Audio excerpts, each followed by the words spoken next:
If I could only own one lens, this would be it.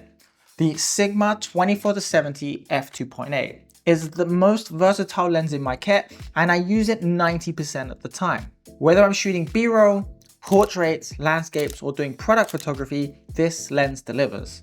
In this video, I'll break down exactly why I love it so much and why it might be just the perfect lens for you. Now, before I dive into the reasons, I do want to say that I do own the Mark 1 version of the Sigma 24-70. However, a lot of what I'm going to be talking about will also relate to the Mark 2. I have watched plenty of videos on this when it came out and didn't really need to upgrade to this lens. However, if you own the Sigma 24-70, whether it's the Mark 1 or Mark 2, let me know in the comment section down below. I'd love to hear your thoughts. Now, first up here, we have image quality.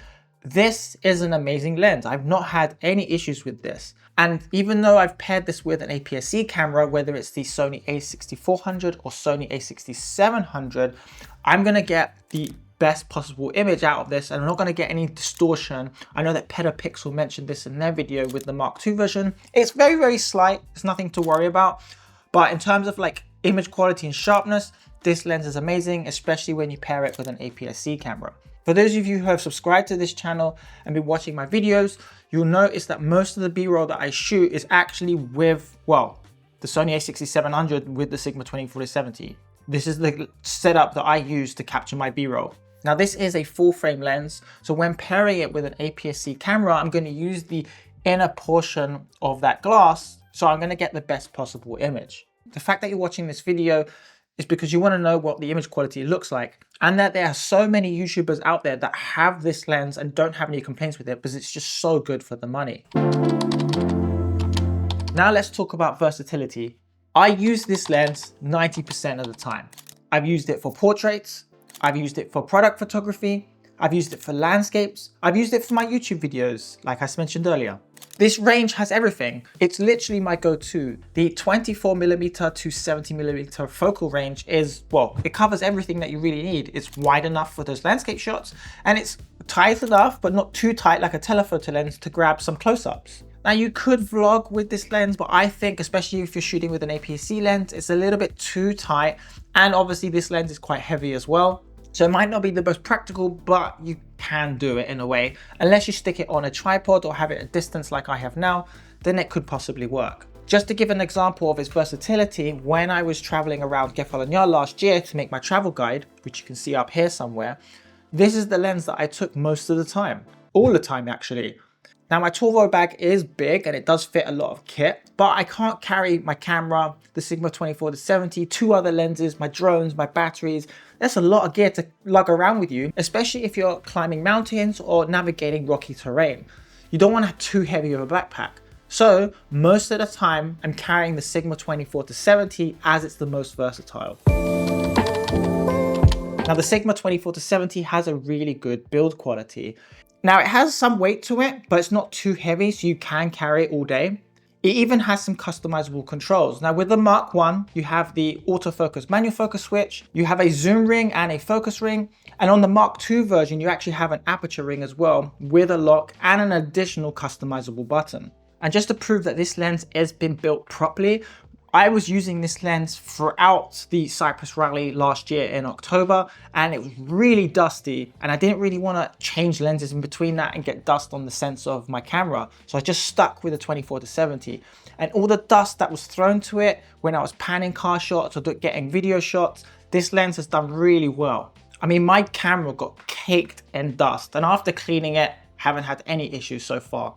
Now, if you're enjoying this video so far, be sure to hit that like button. It really does help out the channel. And if you haven't done so already, consider subscribing for more drones, photography, and everything in between. You'll be joining a community of like-minded people who share the same passion as you. Also, drop a comment down below. What camera you're using, what lenses are in your kit, and are you a beginner or pro photographer? I'd love to hear from you. I haven't really had an issue with the Mark 1. However, with the Mark 2, it does use these new HLA motors, which is supposed to be much faster for autofocus. And well, I'm just going to go by other YouTubers' words, and it's obviously going to be an upgrade from the Mark 1. However, this hasn't meant I've needed to upgrade. It's done everything that I've needed it to do. Even though I've done some car panning shots with this camera, when I'm pairing it with the 6700 here and using the AI focus tracking and putting it on cars, I'm capturing some really clean, sharp focus images. I think it's doing a really good job if you ask me. It just depends on your situation. If you're gonna need really fast autofocus, you're probably better off getting the new version anyway. If you're someone who already has a Sigma 24-70 and it's the Mark 1 version, why didn't you upgrade to the Mark 2? And if you have, why did you upgrade? Now, as for low light performance, this camera handles pretty well. Now, it's not going to be as good as an f1.4 and f1.2. That's obviously going to do better. It opens up wider, it's going to let more light in. That being said, I've taken this lens in low light scenarios and shot photos and videos, and it's been fine. That's why this lens is such a workhorse. It does everything. If I'm going to pack one lens in my camera bag, it's always going to be this lens because I know I can rely on it. Its performance is good all around. Unless you're going to be specifically shooting in really dark environments, like at concerts, and you're going to need that really fast aperture, then sure, then maybe you're going to need to have something a little bit faster. However, if you're an all-round shooter, I think this lens is going to be perfectly fine. Now, the Sony GM Mark II of the 24-70 has slightly better performance in extreme low light, but again, it's slight performance.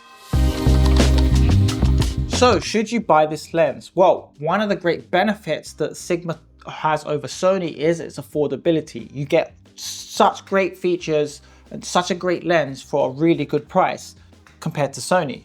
Some of us are on a budget. I wasn't on a budget and everyone had mentioned this lens to me, and this is the one I chose because I was able to buy other gear as well. Gear that would help me progress to the goals that I want to achieve, especially when it comes to this channel. Thank you for 7K, by the way. So the Sigma 24-70 Mark II is just over $1,000, and I think that's a really good price. Now, if you want to save even more money, you can just pick up the Mark 1 version of the Sigma 24-70, and this is just under $800 at time of filming when I found it. And then you can put the rest of the money you save towards other gear.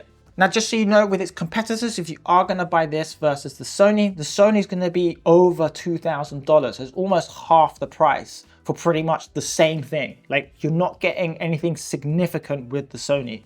The Tamron, there is a 28-75, and this is $900. It's a little bit less than the Mark II.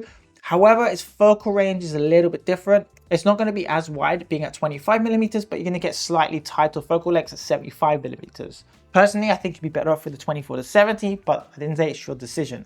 And finally, you have the new Sony 28-70 f2. And yeah, this thing is nearly $3,000 so it's a lot. Though you lose that 4mm in the wide area. And to some, they're probably going to think, well, do I really want to spend $3,000 this lens? And if you had the money, sure. However, I think the Sigma just offers such good value for money, just over $1,000, and you get one of the best lenses that you will use. It's the only lens you need. It's literally the only lens you need. You can do everything with it. You could do so much with this lens that you'll be able to make money with it and then be able to buy other gear with it. That's how good it is, and that's how versatile it is. It's worked for me. Why can't it work for you? Now, I've made some new purchases recently, like the DJI Air 3S wide-angle lens, which I know many of you are waiting for, the DJI RS4 Mini, and some Anker power chargers. So if you're interested in any of those, be sure to subscribe so you don't miss my thoughts on them. And if you want to know if the Sony a6700 is right for you, then click here. And maybe you've got the zoomies and you want more zoom with your photos, then be sure to check out the Sony 70-50 here. I'll see you in the next video.